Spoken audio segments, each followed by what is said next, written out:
Warning: this video will contain a lot of discussion of racism. In fact, feel free to consider this a video about racism disguised as a review of a TV show. So, I just watched BNA Brand New Animal, and I have a lot of mixed feelings. BNA Brand New Animal is a 2020 Netflix exclusive anime by Studio Trigger, which returning viewers may recognize as the studio behind Promare, the subject of the first episode of So I Just Watched. I do want to clarify that unlike what I covered in the other two episodes of this series thus far, this is a full series of 12 23-minute episodes rather than a single film, so I won't have time to go quite into as much detail as about individual plot events as I usually do, but as usual, I will be doing a non-spoiler portion and a spoiler portion of the review with a spoiler warning before the second part. BNA, as you will probably figure out within the first 2 minutes of the first episode, is a show about racism, which seems to be a common theme in talking animal media as of late. I'm referring specifically to Zootopia and Beastars here, the former of which, I fully admit, has its flaws in how it delivers its message, but I would be lying if I said I didn't enjoy, and the latter of which I have regrettably not gotten around to watching yet, but I do intend to do so in the near future. I certainly have no problem with an anti-racism message in my television, but with all the discussion of racism here in the US throughout the past month and a half or so, I was hoping for a slightly more nuanced take than racism is bad. What I got from this show was cultural genocide through forced assimilation is bad, which is, in fact, a slightly more nuanced take, but one that it took me till the last quarter of the series to be convinced was the message it was trying to get across, and one that was delivered in a really strange way. In fact, a lot of this show is paced really strangely, which is why I want to focus first on BNA as a piece of storytelling, rather than BNA as a piece of social commentary. Brand New Animal takes place in a world where humans are one of two sapient species inhabiting the Earth, the other being beastmen. Beastmen are sort of human-animal hybrids who are capable of transforming into a fully human form, a fully animal form, and an anthropomorphic human-animal hybrid form at will. The Beastmen are widely persecuted by humans to the point of being hunted down and killed by terrorist groups that the show strongly implies are large and common. As such, beastmen from around the world came together and formed a sovereign city-state with the help of the Japanese government and the global corporation Solvasta Pharmaceuticals.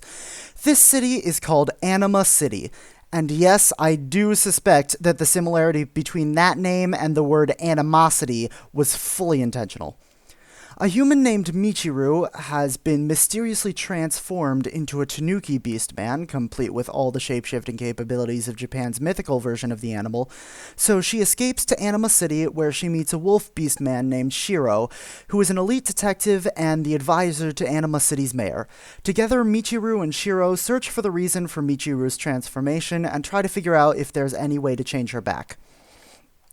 On the surface, this is a perfectly serviceable, if not particularly revolutionary plotline, but it's certainly not helped by the fact that, except for the first episode where all of this is set up, the majority of the first half of the series feels like filler.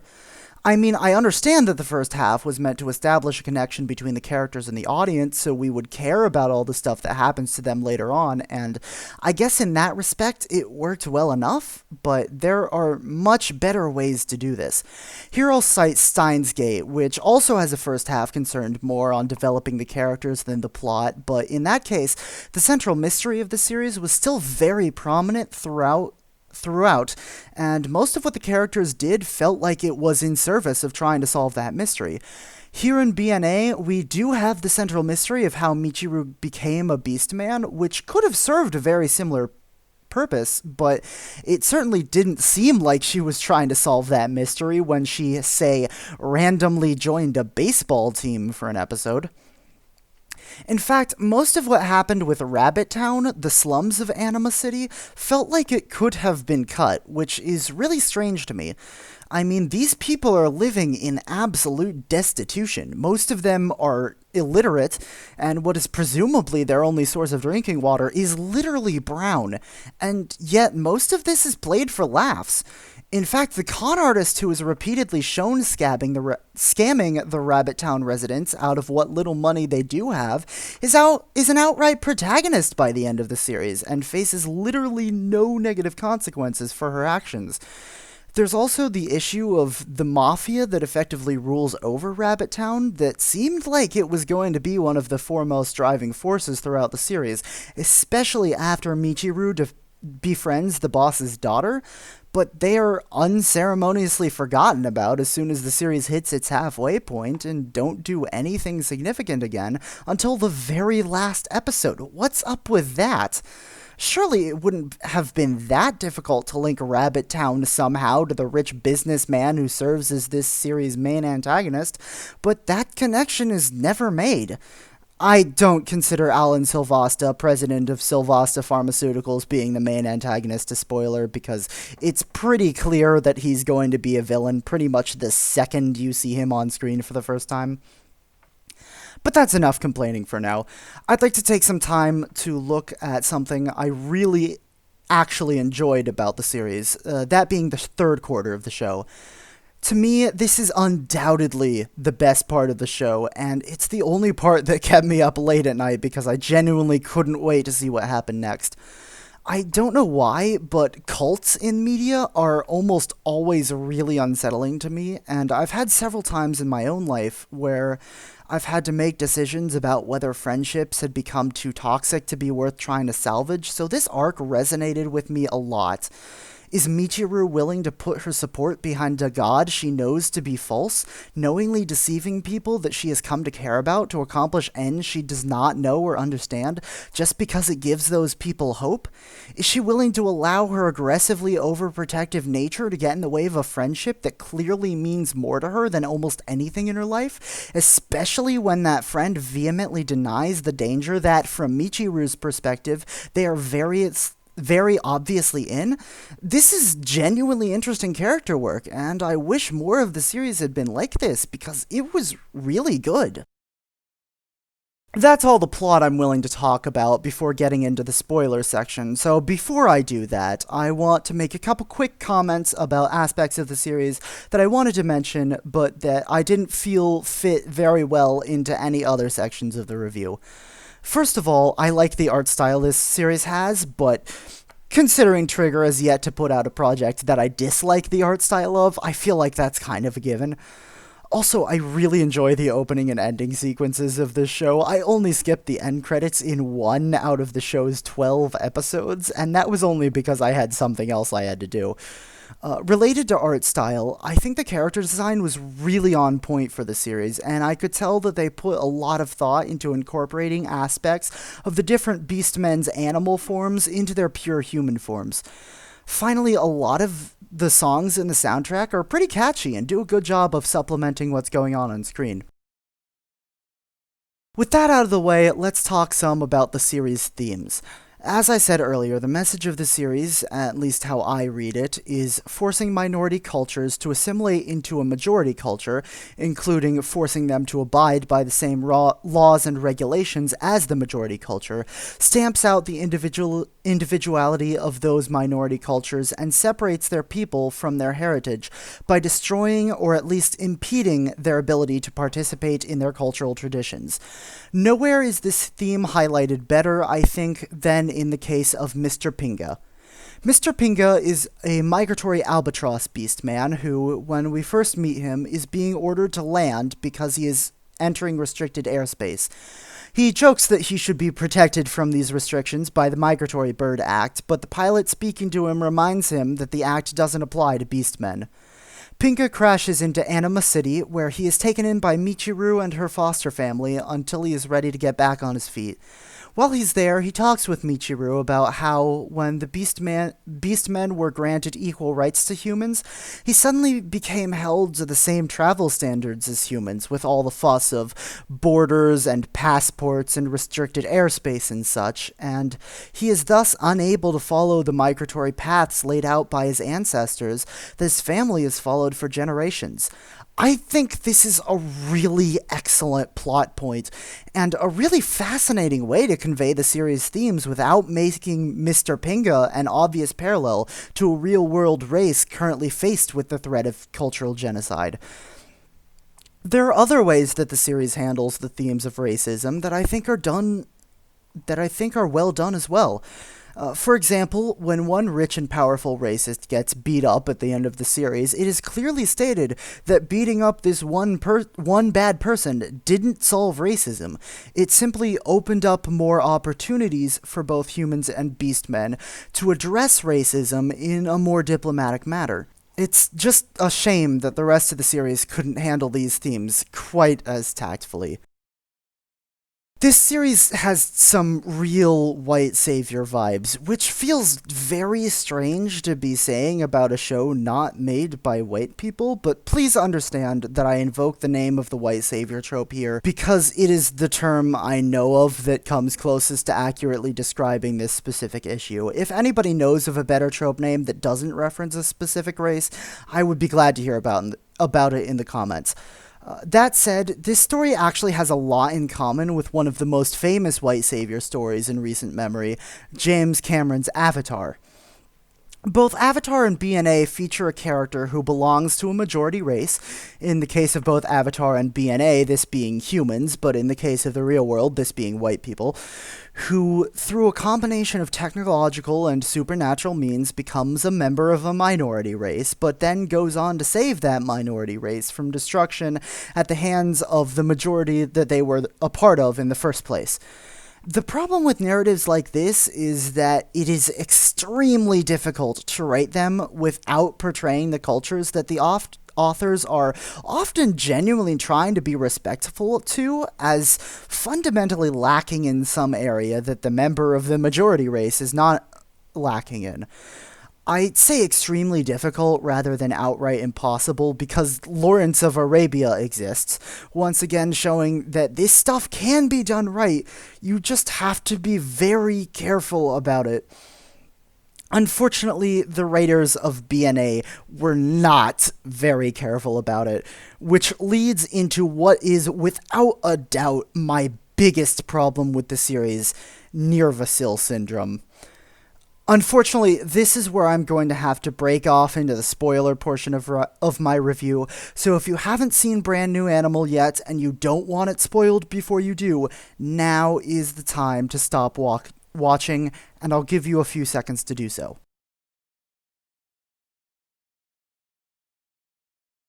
The rest of you, get ready for some fun times. But first, a little background that I skipped over in the interest of keeping the first part of the review spoiler-free.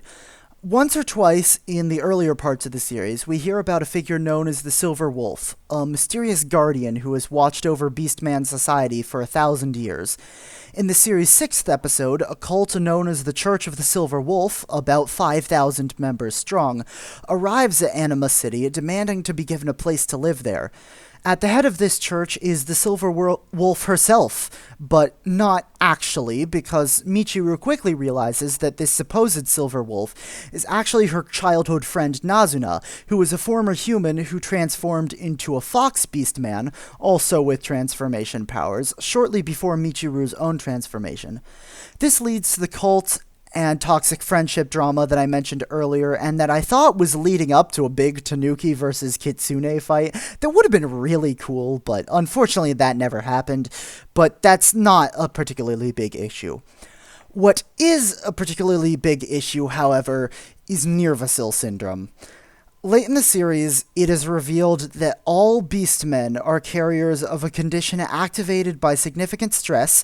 For example, the stress of shoving a bunch of different species of beastmen into one place, and then immediately revealing that the figure of their worship is a fraud, that causes affected beastmen to grow to unnatural size and go on an indiscriminate rampage. We learn that Alan Silvasta has invented a serum that can turn beastmen into humans. and manipulated the mayor of Anima City, the prime minister of Japan, and the leadership of the Church of the Silver Wolf into engineering the most stressful situation possible, leading to a mass outbreak of this Nervacil syndrome, so that he would have an excuse to administer this transformation serum to all beastmen, thus why I claim that an anti-assimilation message is the show's core theme. Incidentally, Michiru and Nazuna transformed into Beastmen because they were mistakenly given a blood transfusion containing a prototype of this serum, and their fused human and Beastmen DNA turns out to be the critical ingredient of an alternate serum that cures Nervacil syndrome while leaving anyone who receives it as a Beastman. Now, it is very important to note that every Beastman is a carrier of Nervacil syndrome. Even the only Beastman in the series who claims to be immune to it does wind up being affected by the syndrome in the last episode. In the interest of full disclosure, I want to make it clear that Nervacil syndrome is portrayed as a genetic disease that is eventually cured by the end of the series. But nevertheless, I hope I don't need to explain why it's a really big issue that this universe has in-universe scientific proof that its fictional minority group is more genetically prone to violence than the minority. Like, holy crap, that's a big yikes. I like to think of myself as a generally pretty accepting person, but I have to admit, I would be a little uneasy if I knew that my neighbor had the potential to become a giant, nigh unstoppable killing machine after a particularly bad day at work. Just like I would be a little uneasy if I knew my neighbor had pyrokinesis powers that they may occasionally lose control of, meaning they could accidentally set my house on fire at any time. Studio Trigger, I love you, I really do. But between this and Promare, please stop making up in-universe reasons why people are racist. It never, ever looks good. This is one trope that I will claim there is absolutely never a way to do right. Another decision that completely baffled me was to make Alan Silvasta, the rich businessman pushing for Beastman assimilation into human society, a Beastman himself.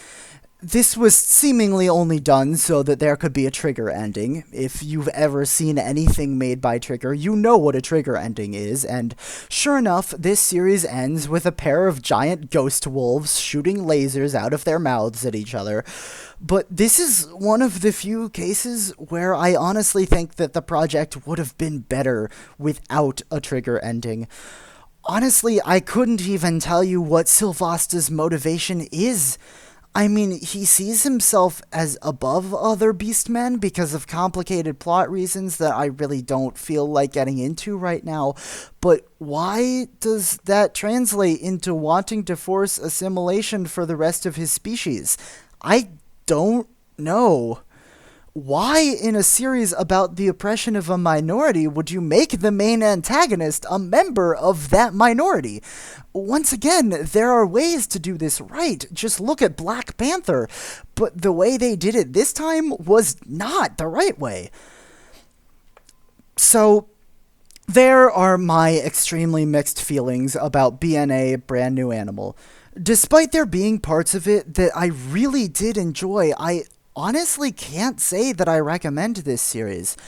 I miss the days when this team made stuff that worked as turn your brain off entertainment, but still held up when you thought about it for more than 5 seconds.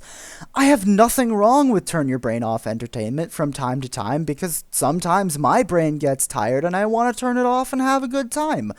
But when you tackle themes as relevant and important as racism and forced assimilation, you're all but explicitly asking your audience to think about it, so it really needs to hold up when people do. This show doesn't. I've been Brainy Diode, and until I decide to make an episode of this series more frequently than once every 6 months or so, I want you to know that I still don't have a good outro. Yep, That's how I'm ending it.